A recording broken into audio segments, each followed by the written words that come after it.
This is SSPTV News, brought to you by Samsung Productions and the Hazleton Standard Speaker. Do you still have a telephone landline? SSPTV's The Girls learn how having one could help save your life.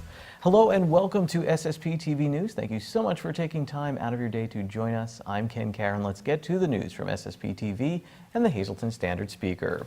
An opioid misuse prevention program is being launched in the Tamaqua Area School District. The program is called PROMISE, an acronym for Preventing Raiders Opioid Misuse in a Safe Environment. It's being implemented by Clinical Outcomes Group Incorporated, a Pottsville nonprofit organization that helps those dealing with addiction and other disorders. The program will launch in the 2019-2020 school year.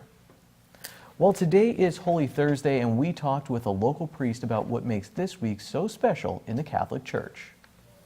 Holy Week is the holiest week of the year. It's a high point of the church season, of the entire church year.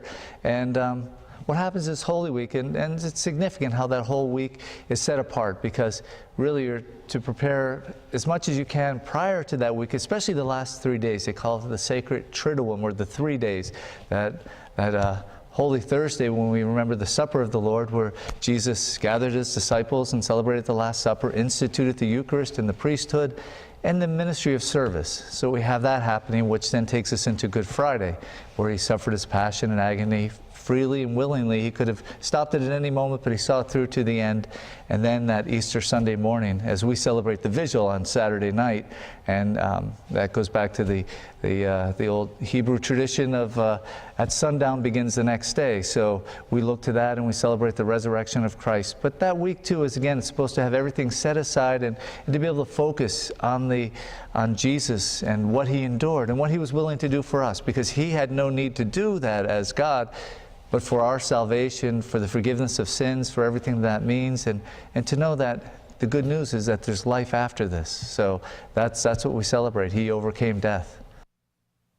And we'll learn more from Father Brian Clark tomorrow on Good Friday for Christians. Well, have you ever had to call 911 with an emergency? Well, we hope you never do. The latest episode of The Girls is on location at Luzerne County 911 Center in Hanover. Deb and Janine Lassant talk with Fred Rosencrans, the executive director of the 911 Center, and one point that he makes may surprise you. A lot of people don't understand. It's important to know that a landline, when you come into us, that has your address information automatically. So your automatic number identification, automatic location identification, anti-alley. So that gives us your address, phone number, and where you are calling from physically. When you call from a cell phone, it triangulates based on towers and cell sectors.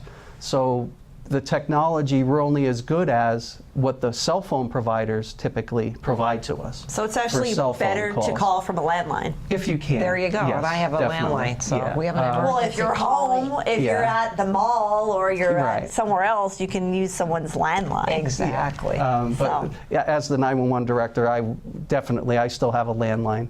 Really? It's just at my home. Thank you. It's definitely. Well, I learned something here today. Have a landline. God forbid if you call and you can't talk, or if you could just call and drop the phone, we know where to send you. With the cell phone, it's not always 100%, and well, you could text you could text 911 as well. Okay. But our motto is call 911 when you can, text when you can't. This brand new episode of The Girls will premiere tomorrow night at 9 p.m. on SSPTV with rebroadcast Saturday at 11 a.m., 2 p.m., 4 p.m., and 9 p.m. For additional dates, check your local listings, and remember that you can watch anytime on SSPTV.com and with the Samsung Productions app. Time now for weather on SSPTV News. See what our forecast brings us for tonight and the weekend coming up. Here's our forecast from the National Weather Service. Tonight, some patchy drizzle, slight chance of showers, mostly cloudy. We'll have a low of 56 degrees. On Friday, there is rain, 90% chance of showers and thunderstorms. We'll have a high of 68 degrees. New rainfall amounts between 1/4 and 1/2 inch possible. Then on Friday night, we will definitely get some showers, a possible thunderstorm, 100% chance of precipitation. Storms could be heavy at times with a low of 59 degrees. 60% chance of showers on Saturday. It will be cloudy with a high near 64. 40% chance of showers Saturday night, low of 47. Sunday, we'll have a high of 58 degrees, 50% chance of showers, mostly cloudy. 30% chance of showers at night, mostly cloudy, low of 45. Monday is mostly sunny with a high of 68, and Monday night, 30% chance of some showers. Will have a low of 49 degrees. Fun day at the track for the Hazleton Area High School. Here's the SSPTV Standard Speaker scoreboard. The boys and girls, they beat Nanacoke. The girls are 3-1 in Wyoming Valley Conference play. The boys are 4-0. Shenandoah Valley, the girls team, they beat Minersville. They're 4-1 in Division II of the Scuba League. Marion is ahead of them at 4-0. The boys, they lost to Minersville. It hasn't been easy, but the Lady Cougar softball team is still unbeaten. Marissa Trivalpiece hit a walk-off grand slam, and Hazleton Area got a big 9-5 conference win over Pittston Area. Dave Seaman has a great story on the game in today's Standard Speaker. The win gives Hazleton sole possession of first place in Division I of the Wyoming Valley Conference. All our other local softball teams took losses. Tamaka was shut out by Pine Grove, and Shamokin beat Shenandoah Valley. GAR blanked MMI, while in baseball, the Preppers beat Hanover Area. AJ Jordan drove in the winning run in the 8th inning. Hazleton Area beat Pittston Area in baseball. Brady Antolik got the win on the mound with 6 strikeouts. Tamaqua plated 8 runs in the 7th inning to beat Nativity. Nate Boyle had a big day with 6 RBIs. Tamaqua also dropped a game to Pine Grove recently. Schuylkill Haven shut out Monoy Area. MMI swept by GAR in boys tennis, while Hazleton Area was edged by Pittston Area. And finally, the Scranton Wilkes-Barre Rail Riders had their 5-game winning streak snapped by Lehigh Valley. The Iron Pigs swept a doubleheader at PNC Field.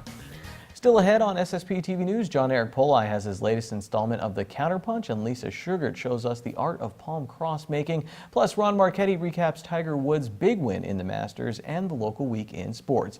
For breaking news, be sure to like us on Facebook. Now, it's your social report. Good evening, everyone. Here's today's Talk of the Town. The 2019 Lehigh Valley Health Network Run Walk will be held on April 27th at Hazel Township Community Park. Registration will be $25, and if you complete the mail-in registration by tomorrow, you will be guaranteed a t-shirt. The Hazleton Rotary Memorial Scholarship applications are currently available in the Hazleton Area High School guidance offices. 3 scholarships will be given out this year, and for those looking to win a scholarship, you must complete the application process by Monday, April 29th. The Tamaqua Public Library is currently running a book sale in which the items on sale will cost only 5 cents. The sale will run until Saturday, April 20th. And the historic Brainerd Church Easter Dawn service will be held this Sunday at 7 a.m. Everyone is welcome to attend the service. And that's today's Talk of the Town.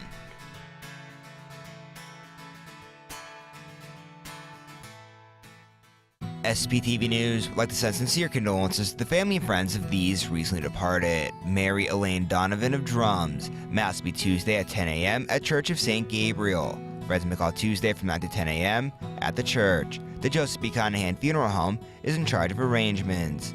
Carol Salnicki of Drums. Mass will be Monday at 9:30 a.m. at Our Lady of Grace Church. The Joseph A. Moran Funeral Home is in charge of arrangements.